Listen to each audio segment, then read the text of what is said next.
You have probably heard of Schrodinger's cat, a thought experiment where a cat in a sealed box is, supposedly, both alive and dead until you open the box and look. It's become the poster child for quantum weirdness, the idea that quantum systems exist in multiple states simultaneously until observed. But here's the thing. Schrödinger didn't propose this to celebrate quantum mechanics. He proposed it to show how absurd the theory seemed when applied to everyday objects. He was trying to expose a problem. And he was right to be concerned, but not in the way most people think. The real question isn't whether the cat is alive and dead at the same time. The real question is, why do tiny things like electrons behave in this bizarre quantum way, but big things like cats don't? And the answer, the one Feynman would give you, has nothing to do with consciousness or observation in the mystical sense. It has everything to do with how the environment interacts with quantum systems and destroys the delicate superpositions before you ever get a chance to see them. Let's start where quantum mechanics really shines, the double-slit experiment. You fire electrons one at a time at a barrier with two slits. Behind the barrier is a screen that detects where each electron lands. If electrons were just little balls, you'd expect two bright bands on the screen, one behind each slit. But that's not what happens. You get an interference pattern, multiple bright and dark bands, like waves overlapping and canceling. Each electron somehow goes through both slits, interferes with itself, and produces a pattern that only makes sense if it's behaving like a wave. Subscribe and like for more videos that explain what's really happening beneath the surface, because what nature is doing here forces you to abandon common sense. Now, you might think, maybe the electron is a wave that splits and recombines. But then you detect which slit it goes through. You put a detector at each slit, and the moment you do, the interference pattern vanishes. You get two bands. The electron behaves like a particle.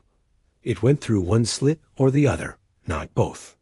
This is the core mystery of quantum mechanics. Before measurement, the electron is in a superposition. It's exploring both paths simultaneously. Not either or, but both and in a way that doesn't correspond to any classical picture. When you measure it, the superposition collapses, and you get a definite outcome. Feynman explained this with a beautiful conceptual tool, probability amplitudes. Think of it like this. For every possible way an event can happen, nature assigns a little arrow a rotating vector. The direction and length of the arrow encode information about probability. To find the actual probability of detecting the electron at a particular spot, you add up all the arrows for all the possible paths it could take, then square the length of the total arrow. If the arrows point in similar directions, they reinforce high probability. If they point opposite directions, they cancel low probability. That's interference. In the double-slit experiment, there are two paths, left slit and right slit. Each path gets an arrow. If you don't measure which slit, you add the arrows, and they can interfere. If you do measure which slit, the rules change. You can't add arrows anymore. You add probabilities directly, no interference. This isn't about disturbing the electron. It's about information. When information exists, even in principle, about which path was taken, superposition is destroyed. Now let's talk about the cat. Schrödinger imagined a cat in a box with a radioactive atom, a Geiger counter, and a vial of poison. If the atom decays, the Geiger counter triggers, breaking the vial and killing the cat.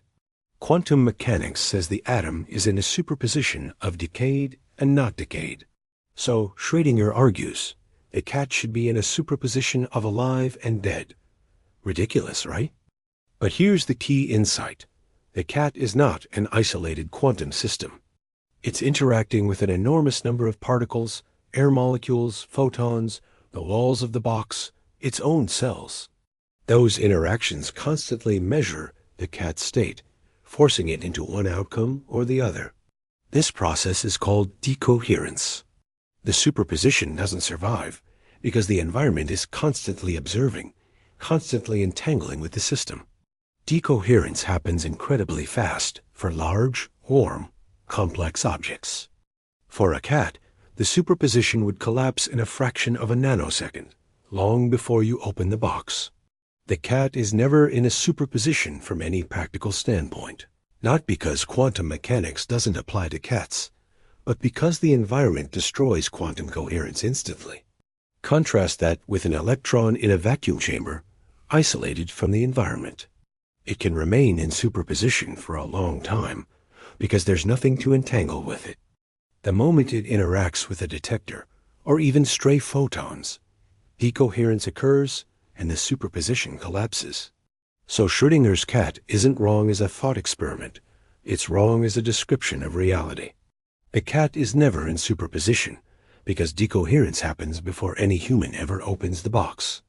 The environment has already observed the cat's state through countless interactions. Quantum mechanics doesn't say macroscopic objects are in superposition. It says they would be if they were perfectly isolated, which they never are. Here's the deeper point Feynman would emphasize. Observation in quantum mechanics doesn't require a conscious observer. It requires interaction. Measurement isn't about humans or minds. It's about physical systems exchanging information in a way that entangles them, forcing definite outcomes. A Geiger counter observes a particle. An air molecule observes a cat. Consciousness has nothing to do with it. And here's the philosophical kicker. Quantum mechanics doesn't describe what's really happening before measurement. It describes probabilities of outcomes when you do measure. People want to know, is the electron really going through both slits? Is the cat really alive and dead? Those questions assume reality has definite properties independent of observation. But quantum mechanics suggests that's not how nature works at the smallest scales. The electron doesn't have a definite position until you measure it. It's not that we don't know. It genuinely doesn't have one. This drives people crazy because it violates our intuition. We think objects exist with definite properties, whether or not we look. But nature doesn't care what we think. Experiments force us to accept that before measurement, quantum systems exist in superpositions described by probability amplitudes. After measurement, they have definite outcomes. And the transition between those states called wave function collapse is still not fully understood. We can calculate it, predict it, use it to build technology. But we don't have a satisfying picture of what's really happening. Feynman was honest about this. He'd tell you, I can calculate what nature does with incredible precision. I can't tell you why nature does it. The theory works. The predictions are tested to extraordinary accuracy. But if you want a comforting mental picture of little balls following paths, you won't get it. Nature is stranger than that. So is Schrödinger's cat wrong? Not as a critique it correctly identified a puzzle, but as a literal description of macroscopic superposition. Yes, it's wrong. Cats are never in superposition because decoherence destroys it instantly. Quantum weirdness is real, but it lives at small scales where isolation from the environment is possible. Once you scale up to cats, cars, and people, decoherence washes out the quantum effects and classical behavior emerges. That's the truth about quantum mechanics. It's not mystical. It's not about consciousness. It's about how nature behaves when you isolate systems enough to see their quantum nature, and how that quantum nature disappears when the environment intrudes. And the fact that nature works this way, that reality at its most fundamental level is probabilistic, not deterministic, is far stranger and more beautiful than any story about a cat in a box.